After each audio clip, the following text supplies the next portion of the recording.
standing as we welcome our PS. Brother, Karibuni sana.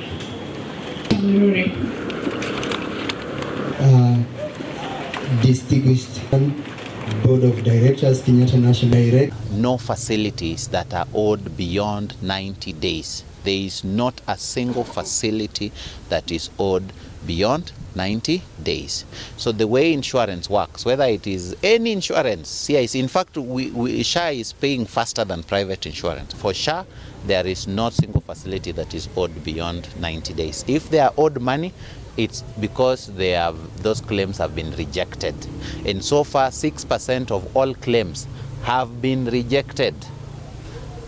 And I think you have seen the claims that we are talking about in terms of the ones that have been processed properly, the ones that there is no fraud, we are paying those ones. So the official handover we witness today signifies confidence in the institution's future.